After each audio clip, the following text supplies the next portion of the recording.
Amém. Apocalipse 2, de 1 a 7, diz assim a palavra do Senhor. Ao anjo da igreja em Éfeso escreve: estas coisas diz aquele que conserva na mão direita as 7 estrelas e que anda no meio dos 7 candeeiros de ouro. Conheço as tuas obras, tanto o teu labor como a tua perseverança, e que não pode suportar homens maus, e que puseste à prova os que a si mesmos se declaram apóstolos e não são, e os achaste mentirosos. E tens perseverança e suportastes provas por causa do meu nome, e não te deixaste esmurecer. Tenho, porém, contra ti que abandonaste o teu primeiro amor. Lembra-te, pois, de onde caíste. Arrepende-te e volta à prática das primeiras obras.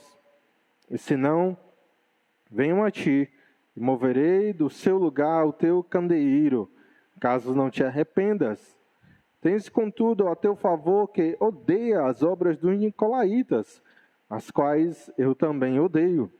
Quem tem ouvidos, ouça o que o Espírito diz às igrejas. Ao vencedor, dar-lhe-ei que se alimente da árvore da vida que se encontra no paraíso de Deus. Louvado e engrandecido seja o nosso Senhor e Salvador Jesus Cristo.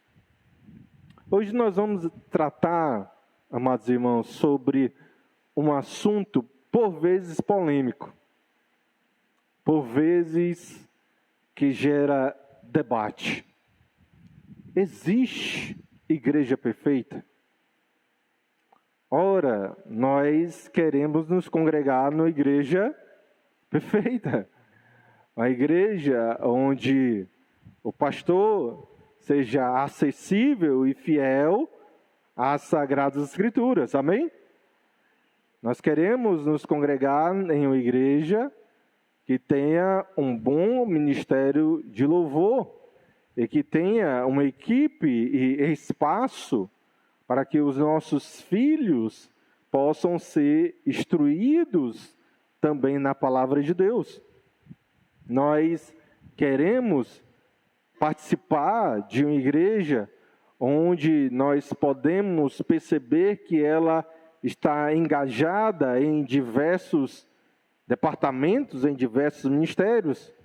Nós queremos participar de uma igreja onde a sua liderança, os seus presbíteros, os seus diáconos, sejam homens de fé, sejam homens de oração, sejam homens tementes a Deus, e que sejam homens exemplares, fiéis aos ensinamentos do Senhor, fiéis às Sagradas Escrituras, e que essa fidelidade sirva de motivação para os demais irmãos. Nós queremos, irmãos, fazer de fato parte de uma igreja perfeita. Mas a pergunta se repete: existe igreja perfeita? Isso, irmãos, é interessante para a nossa reflexão, porque por vezes nós desenvolvemos uma visão distorcida, uma visão míope em relação à igreja que nós fazemos parte. Você quer ver um exemplo? Eu vou lhe dar 3 exemplos. Nós, por vezes, olhamos para a nossa igreja e dizemos o seguinte: a minha igreja é quase perfeita, mas ainda existe lá as suas falhas. Mas aquela outra igreja que eu visitei, aquela outra igreja que eu conheci, não, essa sim é a igreja perfeita. Por vezes, irmãos, esse é o segundo exemplo, nós desenvolvemos a seguinte percepção sobre a nossa igreja: a nossa igreja não tem defeito, a nossa igreja é perfeita. A gente olha para o pastor e, por vezes, é iludido, é levado a pensar que o pastor da nossa igreja é perfeito, que a liderança da igreja que nós nos congregamos é perfeita, que os membros que se congregam junto conosco são nossos irmãos, que convivem conosco semana após semana, estes são perfeitos. E também, irmãos, essa é uma visão errada, inadequada. E por vezes, irmãos, essa é a terceira visão que alguns podem desenvolver sobre a igreja. Por vezes, nós olhamos para a igreja que nós nos congregamos e dizemos: não, na minha igreja não tem nada que preste. Na minha igreja não tem nada que seja bom. Na minha igreja não existe nada que eu possa dizer e elogiar. Então, irmãos, a gente por vezes é levado a ter essa visão míope sobre a igreja. A nossa igreja é quase perfeita, mas aquela outra que nós conhecemos, essa sim é perfeita. Ou então a nossa igreja, nosso pastor, a liderança da igreja, esta é perfeita. Ou então, irmãos, nós somos levados ao erro de dizer: não, na nossa igreja não tem nada que preste. Nossa igreja só tem coisa ruim. Nossa igreja não tem nada que eu possa dizer que incentive alguém a, por exemplo, visitar a minha igreja. E essa, irmãos, é uma visão que a leitura da carta de Cristo à igreja de Éfeso tende a demolir. Porque quando nós olhamos para aquilo que Jesus diz sobre essa igreja, quando nós olhamos para as qualidades ou as características que Cristo descreve, como Cristo descreve aquela igreja, essa percepção que muitos podem ter sobre a sua própria igreja. A minha igreja é perfeita ou a minha igreja nada, não presta em coisa nenhuma. Essa percepção, ela tende, irmão, a demolir. E eu, irmãos, estou convencido de que muitos aqui vão ficar surpresos com a exposição que nós vamos fazer sobre a igreja de Éfeso. Porque como é que muitos lembram, o que é que está na mente de muitos quando nós falamos sobre a carta à igreja de Éfeso no Apocalipse? É a igreja que perdeu o primeiro amor. Não é isso que vem à nossa mente quando nós falamos da igreja de Éfeso em Apocalipse?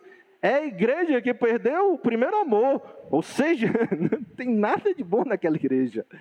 Aquela igreja está doente, está espiritualmente enferma, está distante de Deus, está afastada da verdade do Evangelho. Mas só, irmãos, que nessa noite eu quero mostrar para vocês um outro lado sobre aquela igreja. E de fato é o lado bom. Na verdade, há 2 domingos atrás, nós pegamos sobre a parte 1 e 2 desta carta, que é a igreja e a autodescrição de Cristo. E hoje, irmãos, nós vamos pregar sobre os itens, sobre as partes 3 e 5 dessa carta.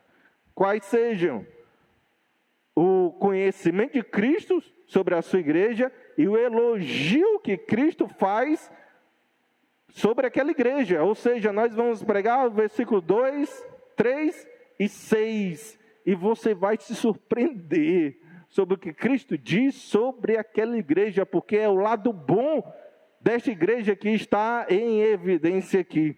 E eu creio, irmãos, que essa visão, essa percepção vai ajudar você a melhor enxergar a igreja que você se congrega. Amém?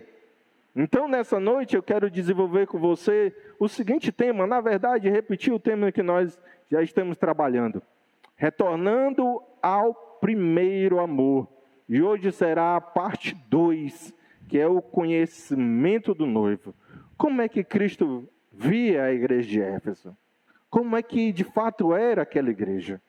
Como é que a visão de Cristo nos ajuda a ver de forma mais correta aqueles santos de Éfeso? Ou seja, como é que a visão de Cristo, como é que aquilo que Cristo mostra em relação àquela igreja nos ajuda a corrigir, por vezes, a nossa visão míope sobre a igreja? Estas, irmãos, são algumas das nossas perguntas de hoje. Eu espero que, no nome de Jesus, Deus fale profundamente, poderosamente, abundantemente ao meu e ao seu coração nessa noite. Amém, meu amado irmão? Retornando ao primeiro amor. é o nosso tema de hoje. Como eu disse há 2 semanas atrás, nem tudo estava perdido para a igreja de Éfeso. Nem tudo estava perdido para aqueles irmãos. E nem tudo estava perdido, e eu quero que você olhe para o versículo de número 1. Nem tudo estava perdido por 2 motivos. Primeiro, Cristo os conservava, os segurava poderosamente, firmemente em sua mão direita. Segundo motivo, porque nem tudo estava perdido para a igreja de Éfeso. Cristo anda no meio do seu povo. É por isso que nós não podemos simplesmente pegar a igreja de Éfeso e imputá-la como uma igreja irrecuperável, irreconciliável, que não tem jeito, porque de fato nem tudo estava perdido para aquela igreja. Mas perceba o seguinte: Cristo é aquele que segura aqueles santos irmãos, é aquele que segurava aqueles santos irmãos em sua mão direita, amém? Cristo andava no meio do seu povo. E isso, irmãos, tem tudo a ver com aquilo que nós vamos desenvolver a partir de agora. Cristo conhece o seu povo. Cristo conhece a mim e a você. Cristo conhece a sua igreja muito melhor do que os líderes, do que os pastores locais daquelas igrejas. Cristo conhece você muito melhor do que você mesmo. Cristo conhece esse irmão que está aí do seu lado, esse santo irmão que está aí do seu lado. Olhe para ele agora, em nome de Jesus. Cristo conhece esse santo irmão que está aí do seu lado muito melhor do que você, muito melhor do que o seu pastor, muito melhor do que a liderança da igreja. Cristo nos conhece. Agora eu quero que você perceba algo importante. Porque Cristo não nos conhece apenas porque Ele sabe de todas as coisas. Cristo é Deus, amém? Ou seja, Cristo, Ele é onisciente. Ele conhece tudo. Mas Cristo não nos conhece, perceba isso, apenas pela sua onisciência. Pastor, Cristo nos conhece também através de quê? Através do relacionamento que Ele mantém conosco. Cristo não só nos conhece pelo seu saber, Cristo nos conhece pelo convívio que Ele mantém com cada uma das suas igrejas, comigo e com você. Cristo está do nosso lado, Ele está presente, e o conhecimento que Ele tem de nós é um conhecimento advindo também dessa presença, desse relacionamento que Ele tem com cada um dos seus filhos. Amém? Agora percebam a segunda situação. Cristo nos conhece. E dizer que Cristo nos conhece é dizer que Ele não tem uma opinião sobre nós. Ou é dizer que Ele não apenas tem uma opinião sobre nós. Não, eu penso que o pastor Natan é A, B. Não, irmãos. Cristo, Ele não tem uma opinião a nosso respeito. Cristo, Ele não tem uma teoria sobre nós. Cristo, Ele não tem uma tese sobre a sua igreja. Cristo, Ele tem um diagnóstico completo e preciso. E aquilo que Ele fala de nós é a verdade, é a visão correta e absoluta que nós temos. É como nós somos. Cristo, Ele olha para nós, Ele pode dizer: você é assim. Não, Senhor, mas... Não, você é assim. Mas o meu pastor não me considera assim. Mas você é. Não, mas eu pensava que eu era muito... Você é assim. É isso que ele diz no começo do versículo 2. Qual é a primeira frase? Ou a primeira palavra que tem no versículo de número 2? Conheço. Cristo nos conhece, irmãos. Cristo nos conhece de A a Z. E eu não estou fazendo propaganda de polivitamínico, de multivitamínico. Mas Cristo nos conhece de A a Z. Nós aqui temos outra expressão, mas quem for ouvir depois não vai entender. Mas Cristo nos conhece, irmãos, completamente. E porque Cristo nos conhece, e porque Cristo conhece a igreja de Éfeso, é que Cristo podia enxergar aquilo que muito provavelmente hoje as pessoas não enxergam sobre aquela igreja. Para muitos, a igreja de Éfeso vai ser eternamente conhecida como a igreja que perdeu, que abandonou o primeiro amor. Mas Cristo vai dizer outra coisa, na verdade, outras coisas sobre aquela igreja. E de fato, irmãos, Cristo vai elencar aqui 7 características, na verdade, 7 qualidades. Eu disse qualidades da igreja de Éfeso. Nós vamos meditar nessa noite mais uma vez os versículos 2, 3 e 6. E aí você vai perceber 7 qualidades que como Cristo descreveu aquela igreja. 7 qualidades que estavam presentes naquela igreja. Só que olhem para mim, irmãos. Eu queria trabalhar hoje com vocês na seguinte didática. Eu quero pensar com você na igreja de Éfeso como um corpo humano. Ok? Corpo humano. E um corpo humano nas suas principais partes. Cabeça, braços, pernas e coração. É assim que nós vamos analisar as 7 qualidades da igreja de Éfeso. Corpo humano, cabeça, braços, pernas e coração. E ouça atentamente isso. E reflita e seja ministrado por Deus por aquilo que o Senhor fala sobre ou a respeito daquela igreja. 7 características da igreja de Éfeso. Você ainda está com a Bíblia aberta, amém? Qual é o diagnóstico?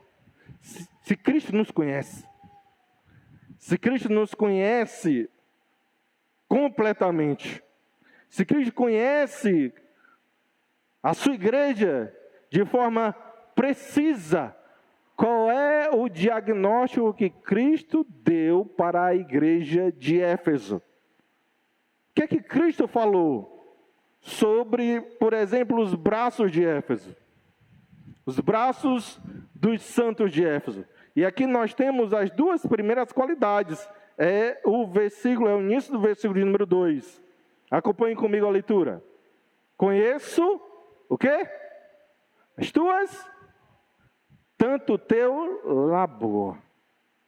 Estas são as 2 primeiras qualidades da igreja de Éfeso.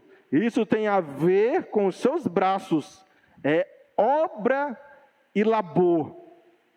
Quando Cristo viu, quando Cristo analisou os santos de Éfeso, o que ele enxergou? Os braços daquela igreja eram atuantes. As mãos daquela igreja estavam sempre envolvidas, fazendo alguma coisa.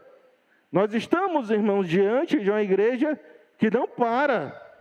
Nós estamos, irmãos, diante de uma igreja que se doou completamente à obra do Senhor.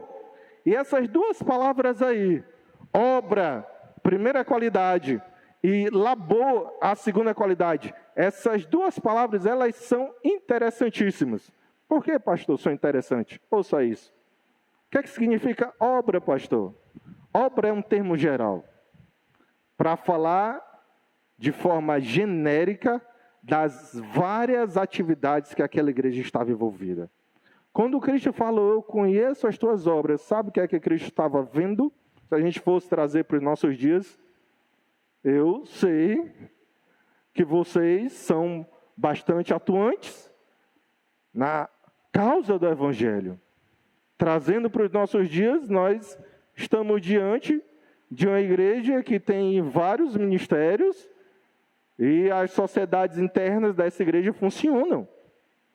Nós estamos diante de uma igreja que ela é envolvida, interessada, trazendo para os nossos dias, envolvida, interessada, com o ministério de intercessão, ministério de evangelismo, ministério de misericórdia. Nós estamos diante de uma igreja, amados irmãos, que tem um olhar especial e que desenvolve um trabalho com o ministério de casais, terceira idade, sem se esquecer dos jovens. Nós estamos diante, irmãos, de uma igreja que trabalha bastante, que tem uma agenda lotada, que a porta da igreja, de segunda a segunda, se mantém aberta, e que, hora após hora, você sempre vai encontrar alguém nessa igreja trabalhando. É isso que Cristo está dizendo aqui. Eu conheço as tuas obras. Eu sei que vocês são uma igreja atuante. E labor, pastor? Se obra é um termo geral que significa tudo aquilo que eles fazem, o labor, irmãos, é o esforço com o qual eles desempenhavam o serviço de Deus. Porque, escute isso, uma coisa é nós sermos uma igreja de agenda lotada, ok? Isso é uma coisa. Não, a minha igreja não para. Minha igreja, todo horário você vai encontrar alguém fazendo alguma coisa. Mas outra coisa é nós sermos uma igreja que faz bem, que faz com afinco a obra do Senhor. Você percebe que há uma diferença entre fazer muito e fazer bem? Você percebe que existe uma diferença? Só que na igreja de Éfeso existiam essas duas qualidades. Eles faziam muito e faziam bem tudo aquilo que Deus colocava em suas mãos. Como nós costumamos dizer hoje, era uma igreja que trabalhava bastante, mas que vestia a camisa, arregaçava as mangas e suava pela causa do Evangelho. Nós estamos diante de uma igreja que não para. E esta igreja, irmãos, obviamente, tem muito a nos ensinar. E seja ministrado por Deus através do testemunho dessa igreja, porque tem alguns pastores que pensam assim: não, o meu objetivo é que a minha igreja seja uma igreja onde todo mundo está envolvido, de muitos ministérios, seja uma igreja onde eu sei que hora passa, vai hora, menos hora, e tem sempre alguém trabalhando, tem sempre alguém fazendo alguma coisa. Eu tenho na minha igreja, ninguém fica parado. Ninguém é simplesmente membro de banco de igreja. Está todo mundo trabalhando. Tem pastores que preferem esse modelo de igreja. Tem outros pastores que dizem assim: não, eu prefiro qualidade. Eu prefiro qualidade a tal ponto de não ter uma igreja de agenda lotada, mas ter uma igreja que foque, que faça bem, que desempenhe bem os ministérios que nós nos propomos a trabalhar, a desenvolver. Tem esses dois grupos de pastores. E aí, pastor Natan, o que é que você acha melhor para a sua igreja? Eu posso lhe dizer, irmãos, aquilo que Cristo acha melhor para a igreja dele, para todas as igrejas dele. Sabe o que Cristo acha melhor? É que todas as suas igrejas copiem o exemplo de Éfeso. Seja uma igreja de agenda lotada, mas que também faça bem tudo aquilo que Deus colocar em nossas mãos. É isso que Cristo elogia. É esse tipo de igreja que Cristo elogia. Não, pastor, mas se fosse para escolher não, mas Cristo não me deixa espaço para escolher nada. Esse é o padrão que Ele nos coloca, nos admoestando, nos ensinando através do exemplo desta igreja. Ele elogia uma igreja que faz muito e que faz bem tudo aquilo que ela se propõe a fazer. Então essas são as duas primeiras qualidades da igreja de Éfeso. Então os seus braços estão ok, amém? Pastor, e os pés, pastor? Se a igreja de Éfeso, se a gente pode comparar a igreja de Éfeso a um corpo humano, e se a gente quiser aí encontrar onde é que estava o defeito, o problema, a doença daquela igreja, quando a gente olha para os pés, o que é que a gente vê? E aí eu peço para que você abra agora a sua Bíblia no versículo de número 3. O versículo de número 3 é que fala sobre os pés. E diz assim: e tens perseverança, e não suportaste provas por causa do meu nome, e não te deixastes esmurecer. E aqui, irmãos, nós temos as qualidades 3 e 4 dessa igreja. Eles têm perseverança, e perceba que essa qualidade aí, perseverança, está em destaque no texto, porque ela aparece de novo onde também? Qual é o versículo que a perseverança aparece novamente? Versículo 2. Então é uma qualidade que Cristo destaca sobre aquela igreja. E a qualidade 4, apesar das provações, ele não esmorece. Em resumo, irmãos, nós estamos diante de uma igreja cujos pés estão firmados na rocha que é Cristo. Nós estamos diante de uma igreja como árvore que tem as suas raízes, por assim dizer, os seus pés firmados, colocados, plantados em solo fértil, que é Cristo. E que apesar das provações, apesar dos ventos contrários, apesar das adversidades, apesar das tribulações, eles não arredam o pé dos caminhos do Senhor. Eles têm perseverança e eles, apesar das provações, não esmorecem. Mas você e eu, nós precisamos entender a situação que aqueles irmãos estavam vivendo. Porque é entendendo a situação da igreja de Éfeso que nós entendemos melhor o texto ou aquilo que Jesus diz aqui com respeito daquela igreja. Você há de se lembrar que a igreja de Éfeso era uma igreja que fora implantada numa cidade onde a idolatria corria solto. Amém? Você deve se lembrar disso, eu preguei isso na primeira mensagem. Eles eram considerados como os guardiões do templo da deusa pagã Diana. Além disso, os crentes, os santos de Éfeso, estavam vivendo num período onde o atual imperador Domiciano exigia que todos os seus súditos se referissem a ele como meu Senhor e meu Deus. E a pergunta é essa, irmãos: os santos de Éfeso aceitavam essa situação? Os santos de Éfeso aceitavam o apelo social, o apelo cultural, muito imergido na idolatria a deusa pagã Diana? Os cristãos de Éfeso aceitavam se prostrar diante da deusa Diana? Os cristãos de Éfeso aceitavam se prostrar diante do imperador ou diante de qualquer outro homem e se referir a este como meu Senhor e meu Deus? Óbvio que não, irmãos.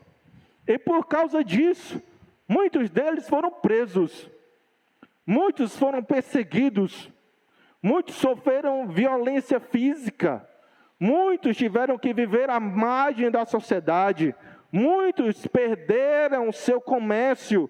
Era extremamente complicado para aqueles amados irmãos comprarem comida para sobreviver, porque eles eram taxados como pessoas que todos deveriam desprezar, para se manter fiel à sua fé, fiel à vontade de Deus, fiel ao Senhor e Salvador Jesus Cristo. E eles perseveraram, e eles não esmoreceram. Então, irmãos, estas são mais duas qualidades, a terceira e a quarta, pelas quais Deus nos ensina, Deus nos edifica através do testemunho dos santos de Éfeso. Porque, irmãos, nós também passamos por dificuldades. Existe alguém aqui que não passa por dificuldade?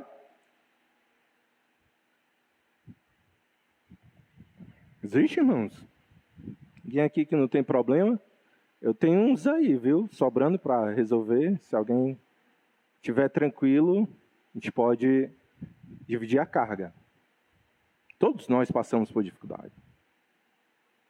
Todos nós passamos pelo deserto. Todos nós passamos por tribulação. Todos nós passamos pelo vale. Eita, que o pastor hoje está gospel. Deserto, vale, deserto. Tempestade. Todos nós passamos por dificuldades, irmãos.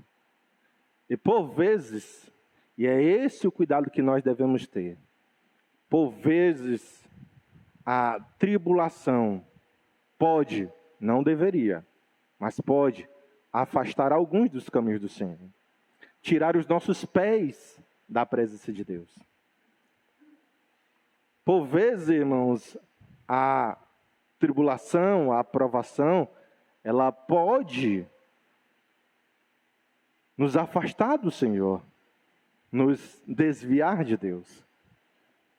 Mas às vezes também, irmãos, alguns passam por tribulação, alguns passam por tribulação e nem se desviam.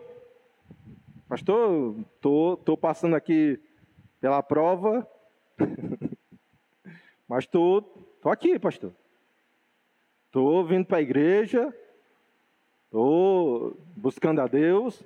Por vezes a tribulação nem nos desvia, mas nos enfraquece.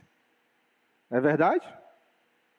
A gente vem para a igreja, mas não é mais com aquela, sabe, aquela vontade, aquele prazer, aquela euforia, aquela paixão, aquele amor de louvar a Deus, de ouvir a sua palavra, de adorar ao Senhor, de sentir a sua presença.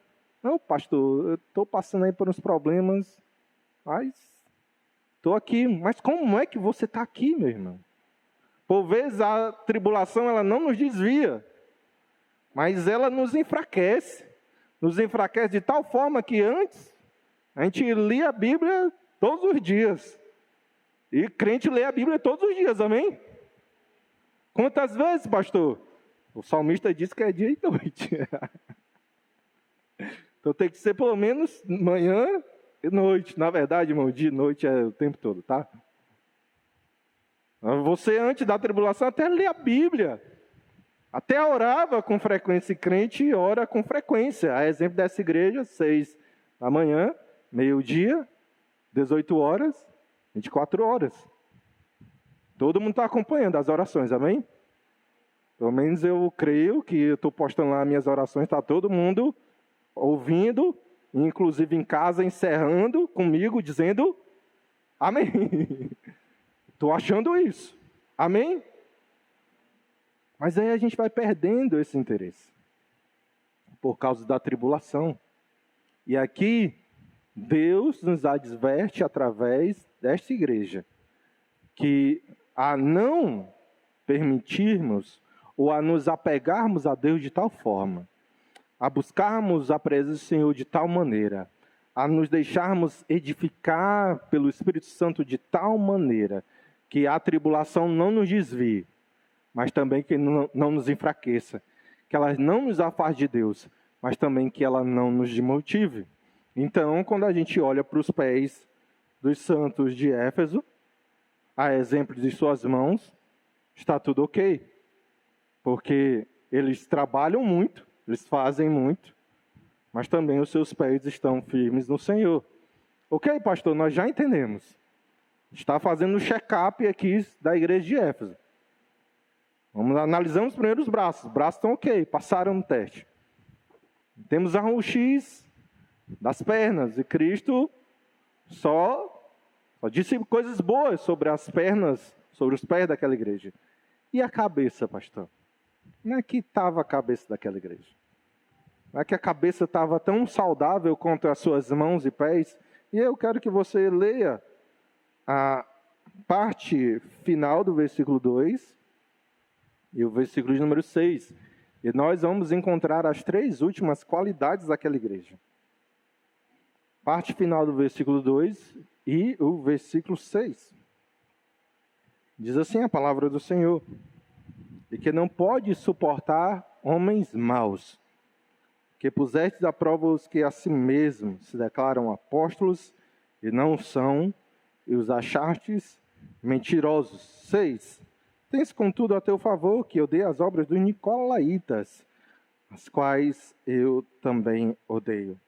Então, aqui nós temos as qualidades 5, 6 e 7 daquela igreja. Qualidade 5, eles não podem suportar homens maus. Qualidade 6, eles colocaram à prova aqueles que se declaram apóstolos e não são. E a qualidade 7, eles odeiam as obras dos nicolaítas. E a exemplo da perseverança, essa é uma qualidade que está em destaque nessa igreja. Que Cristo diz que é isso que eles têm a favor deles, você percebe isso? Eles, a exemplo de Cristo, também odeiam as obras dessas pessoas. Então, nós temos 2 qualidades que estão em destaque na igreja de Éfeso: sua perseverança e o fato deles odiarem as obras dos nicolaítas. Então, irmãos, aqui em resumo, nós temos uma igreja que pensa como Deus deseja que a sua igreja pense. Nós temos uma igreja que guarda na sua mente a verdade do Evangelho. Nós estamos diante, irmãos, de uma igreja cujos pensamentos, cujo entendimento está completamente tomado pela palavra de Deus, de tal forma que não existe espaço na mente deles para um falso evangelho, para um falso Jesus, para qualquer outra coisa que esteja fora da verdade das Sagradas Escrituras. É uma igreja que tem uma cabeça funcionando corretamente e funcionando em função da palavra do Senhor. Você percebe isso, amém? Agora, algumas coisas são interessantes aqui. Porque Cristo fala aqui de 3 grupos. Homens maus, você percebe isso no texto? Homens maus. Falsos apóstolos, aqueles que se diz apóstolos não são. E nicolaítas. Homens maus, pastor, qualquer pessoa que se levantasse naquela igreja pregando qualquer outra coisa fora da palavra de Deus seria considerado exatamente assim: homem mau. Não havia espaço para quem quer que seja que pregasse uma outra palavra a não ser a palavra de Deus. Falsos apóstolos, eu nem preciso falar, irmãos.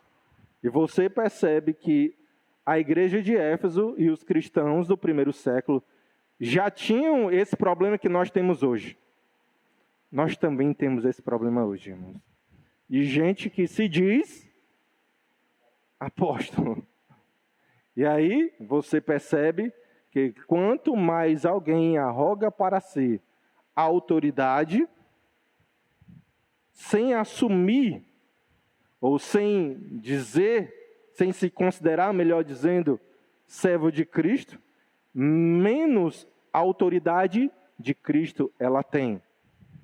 Alguém vem aqui cheio de si, enchendo a sua bola. Não, eu sou apóstolo, sou bispo. Pastor, a gente percebe que o senhor quer falar de alguém, né?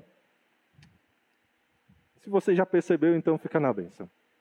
Alguém vem aqui dizendo que é apóstolo, que é bispo. Você já sabe, irmãos, que este está muito distante da verdade do Evangelho. Terceiro grupo, e esse é o grupo mais polêmico, os nicolaítas. E aqui existem 3 suposições, certo? Existem aqueles que dizem que os nicolaítas são seguidores de um dos 7 primeiros diáconos da história da igreja, lá em Atos 6. Gente que diz isso. Não, os nicolaítas são seguidores de um cidadão que em Atos 6 foi eleito como um dos primeiros 7 diáconos da história da igreja.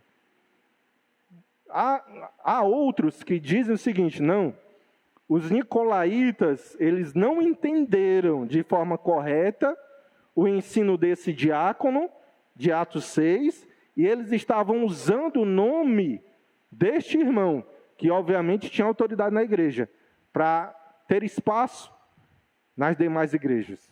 Eles estavam usando o nome do irmão, do diácono Nicolau, de forma inapropriada. Mas existe, irmãos, um terceiro grupo. E esse terceiro grupo vai dizer o seguinte: ok, os nicolaítas são seguidores desse Nicolau aí, mas ele não tem nada a ver com o Nicolau lá de Atos 6. Era um outro Nicolau. Ou seja, irmão, nós estamos diante de um impasse, de algo que não tem solução. Mas algo nós temos certeza: é o ensino dos nicolaítas. Pastor, nós sabemos qual era o ensino nicolaíta? Sabemos. Sabemos que eles ensinavam nas igrejas. E em resumo, irmãos, era isso. Não existe problema do cristão se parecer com o mundo. Ok, pastor? Não entendi. Era isso que eles ensinavam. Não existe problema do cristão se parecer com o mundo. Deixando a coisa mais clara, não existe problema do cristão no domingo adorar ao Senhor e na segunda-feira se prostrar diante da deusa pagã Diana, principalmente se isso facilitar a sua vida. Não existe problema. Domingo, culto, Deus, Jesus. Segunda-feira, Diana. Se isso for te ajudar, não tem problema. Era isso que eles ensinavam. Eles ensinavam que domingo o crente pode vir para a igreja, estar a sua Bíblia debaixo do braço, vestir a roupa de cristão, parecer santo, louvar ao Senhor, mas no restante da semana ele pode se prostrar diante de Domiciano, do imperador, da deusa Roma, principalmente se isso lhe abrir portas. Era isso que os nicolaítas ensinavam. Não existe problema do crente se envolver com a cultura do mundo, se isso for ajudar você, se for facilitar a sua vida. E você aqui entende o quanto a mensagem dos nicolaítas era bastante apelativa para os santos de Éfeso, porque vinha exatamente de encontro à situação que eles viviam. Eles estavam passando por problemas por se manterem fiéis, se manterem firmes nos caminhos do Senhor. Os nicolaítas chegaram na igreja dizendo: não tem problema, pode se prostrar, pode adorar. Domingo você vem para a igreja, no resto da semana você vive como qualquer outra pessoa. E aqui, irmãos, novamente, a igreja de Éfeso se manteve fiel à verdade do Evangelho. Eles não aceitavam no seu meio. Na verdade, eles odiavam quem praticava tais coisas. Ok, vamos recapitular tudo. Como é que estavam os braços da igreja de Éfeso? Ok? Amém? As pernas? Ok? Cabeça? Ok? Então, irmãos, a pergunta é a seguinte: se os braços estavam ok, as pernas ok, cabeça ok, qual era o problema daquela igreja? Era o coração. E é sobre isso que nós iremos falar no próximo domingo. O coração daquela igreja não estava ok. Mas agora, irmãos, que nós fomos confrontados com as 7 qualidades da igreja de Éfeso, eu queria lhes ensinar, irmãos, algumas coisas de forma muito rápida. Algumas coisas para você levar para a sua vida. E eu preciso voltar ao nosso problema inicial. Existe igreja perfeita? Existe igreja perfeita, irmãos? Não existe igreja perfeita. Essa é a primeira coisa que eu queria que você levasse no seu coração. Porque, talvez para um visitante, a igreja de Éfeso era perfeita. Maravilha você chegar na igreja e ver que está todo mundo trabalhando. Uma igreja de agenda lotada, uma igreja onde as pessoas, de fato, se esforçam nos demais ministérios que eles desempenham. Excelente, excelente está chegar na igreja onde os crentes são fiéis, as tempestades vêm, os vales da vida vêm, mas eles não esmorecem, muito pelo contrário, eles continuam animados, eles continuam atuantes na obra do Senhor. Maravilha você chegar na igreja onde se prega a sã doutrina e quem chega naquela igreja pregando qualquer outra coisa diferente disso, é imediatamente colocado de lado. Seria uma maravilha, irmãos, para um visitante. Talvez a igreja de Éfeso era perfeita, mas nós sabemos que não. Deixa eu lhes falar algo. Esta igreja não é perfeita. Sabe por quê? A começar por mim. Eu estou aqui, carente, pecador, necessitado da misericórdia e da graça de Deus. E a começar por mim, essa igreja não é perfeita. E nenhuma igreja que você possa conhecer será perfeita. Todas terão os seus problemas. Segunda coisa, eu queria que você levasse no seu coração. Isso tem a ver com a forma que nós olhamos para a igreja. Porque existem duas formas que a gente pode olhar para a igreja. Pastor, quais são as duas formas que a gente pode olhar para a igreja? Primeira forma, com as lentes do versículo 2, 3 e 6. Não, minha igreja só tem coisa boa. De fato, irmãos, alguns podem olhar para a sua igreja e ver só o que está funcionando, o que presta. Mas existe, irmãos, uma segunda forma que a gente pode olhar para a igreja, e essa é apenas com as lentes do versículo 4 e 5. E se nós usarmos apenas as lentes do versículo 4 e 5, a gente vai dizer que a nossa igreja só tem coisa ruim. Mas Cristo nos ensina a forma correta de olhar e de analisar a nossa igreja. Não é apenas com as lentes dos versículos 2, 3 e 6. E não é apenas com as lentes dos versículos 4 e 5. É com as duas. Na nossa igreja existe coisa boa. Amém, irmãos? Mas na nossa igreja também existe coisa ruim. E é importante a gente ter essa visão. Sabe por quê? Porque quando a gente olha para as coisas boas que existem na nossa igreja, nós somos levados a glorificar a Deus e a desfrutar daquilo que Deus já tem feito no nosso meio. É importante você perceber aquilo que existe de bom na sua igreja, para que isso lhe motive a adorar ao Senhor, a agradecer a Deus e usufruir daquilo que Deus já tem feito no meio do seu povo. Mas é importante você também perceber as coisas ruins na nossa igreja. Sabe por quê?